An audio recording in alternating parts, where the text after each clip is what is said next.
Last time हमने पढ़ा था chemical reaction of oxygen with metals. आज हम कंटिन्यू करेंगे कि ऑक्सीजन की रिएक्शन नॉन मेटल के साथ कैसे होती है। तो हम क्या पढ़ेंगे, reaction of non metal with oxygen. Okay, इसमें हम देखेंगे कि हमारे पास एक नॉन मेटल है जिसका नाम क्या है, सल्फर। तो सल्फर को हम किस तरह से हम देखेंगे कि वो किस तरह का नेचर शो करता है। ठीक है, तो उसकी ऑक्सीजन के साथ रिएक्शन कैसी होती है। तो सबसे पहले आपको ये पता है या ये पता होना चाहिए कि जो सल्फर है वो क्या है, नॉन मेटल सल्फर। ठीक है, सल्फर क्या है हमारा, नॉन मेटल। ओके, तो हम इसी को स्टडी करेंगे कि सल्फर नॉन मेटल है और ये ऑक्सीजन के साथ किस तरह से रिएक्ट करता है। तो इसको समझने के लिए हमारे पास एक एक्टिविटी है, आप लोगों को अपनी बुक्स को खोलना है, वहाँ पे एक्टिविटी 4.4 को समझेंगे। ओके, तो क्या है, to be demonstrated by the teacher in the class. Teacher इसको क्लास में पढ़ाएगा, लेकिन हम ऑनलाइन या ऑफलाइन यूट्यूब के थ्रू पढ़ रहे हैं, तो इसलिए आपको अपनी बुक खोलनी है और मेरे साथ साथ इसको दोहराना है कैसे कैसे है ये।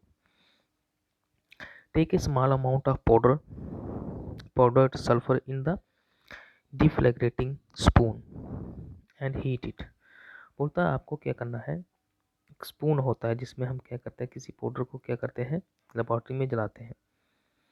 तो उस स्पून में थोड़ा सा हमने क्या लेना है, सल्फर लेना है। जैसे ये हमारा एक चम्मच है, उसमें हमने क्या लेना है, सल्फर लेना है। क्या है, सल्फर। फिर इसको हीट करना है, फिर इसको हमने क्या करना है, हीट करना है। क्या करना है, हीट करना है। समझे बात। If the deflagrating spoon is not available, you may be take metallic cap of any bottle or wrap a metallic wire around it and give it the shape of shown in the figure 4.4।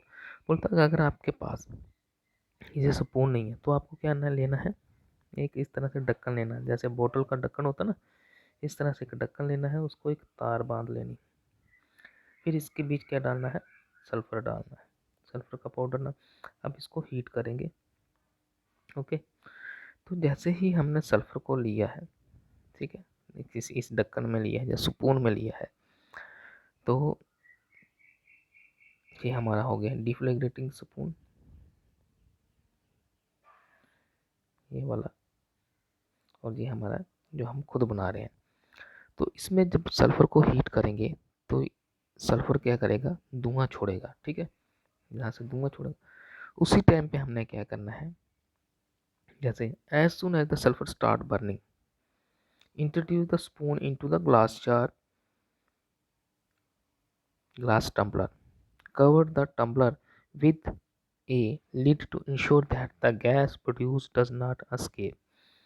बोलता है कि जैसे ही ये हमारा sulphur होगा, जो जैसे ही जलना शुरू करेगा, जैसे इसमें जलना शुरू करेगा, तो हमने सल्फर को क्या करना है, इस ग्लास जार में डाल देना है।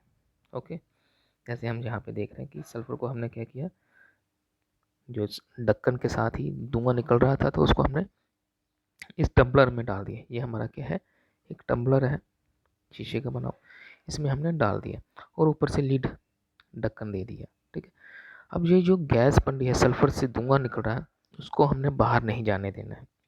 ओके, बाहर नहीं जाने देना। उसी के साथ ये क्या बोल रहा है, cover the tumbler with a lid to ensure the gas produce does not escape. जो भी गैस बन रही है, धुआं बन रहा है सल्फर को जलाने के ऊपर, उसको बाहर नहीं जाने देना। Remove the spoon after some time, add small quantity of water. अब ये बोलता है कि थोड़ी देर के बाद स्पून को क्या करना है, बाहर निकाल देना है, और इसमें थोड़ा सा इस टम्बलर में क्या डालना है, थोड़ा सा पानी डाल देना है। फिर इसको शेक करना है बहुत अच्छे से। Check the solution with the red and blue litmus. अब इसको हिलाना है और उसके बाद क्या करना है, इसको रेड और ब्लू लिटमस के साथ इसका टेस्टिंग करना है। ठीक है, तो हमने क्या किया, सल्फर की गैस बनी है ना, उसके बीच हमने वाटर डाला, उसको शेक किया। अब इसका क्या बन गया, हमारे पास सोल्यूशन बन गया। फिर इसका सोल्यूशन का हमने टेस्ट किया किसके साथ, लिटमस पेपर के साथ। दो तरह के लिटमस पेपर होते हैं हमारा, एक रेड लिटमस होता है, एक ब्लू लिटमस होता है।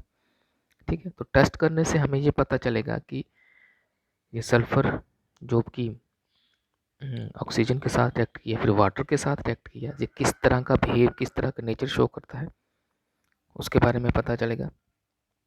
अब देखो तो यहाँ पे देखो, the name of the product formed in the reaction of the sulphur and oxygen is called sulphur dioxide.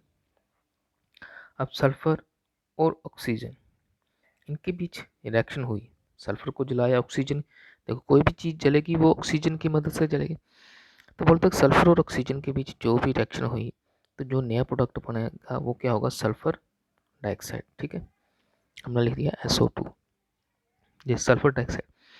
फिर उस सल्फर डाइऑक्साइड जो गैस टम्बलर में बनी थी उसके बीच हमने क्या ऐड किया था, वाटर। ठीक है, तो वाटर ऐड किया, तो वाटर ऐड करने पे क्या बना, हमारा एक एसिड बना जिसका नाम है सल्फरस एसिड H2SO3। बात समझे, तो ये बन गया हमारा sulphurous acid.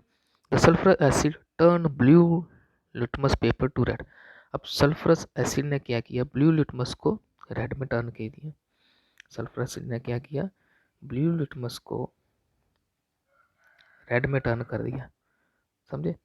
Generally oxides of the non metal are acidic nature. तो इससे हमें ये साबित होता है कि जो हमारा नॉन मेटल सल्फर है ये क्या है, एसिडिक नेचर है।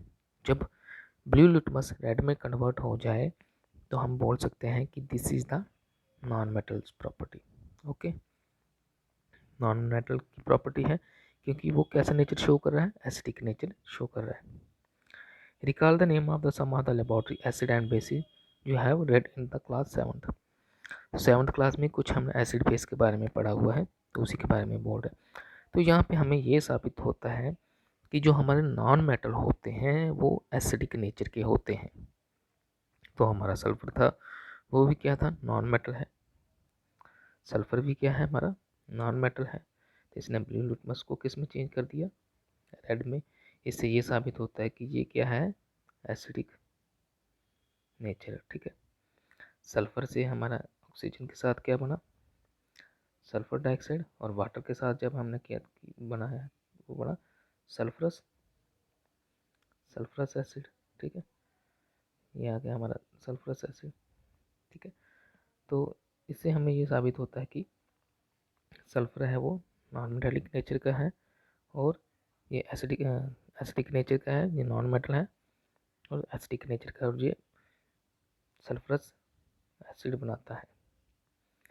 ठीक है, तो आज के लिए हमारा ये है कि सल्फर ऑक्सीजन के साथ रिएक्ट करता है, वाटर के साथ रिएक्ट करता है और कैसा नेचर शो करता है। आज के लिए आपको इतना ही पढ़ना है। ठीक है, thank you, have a good day.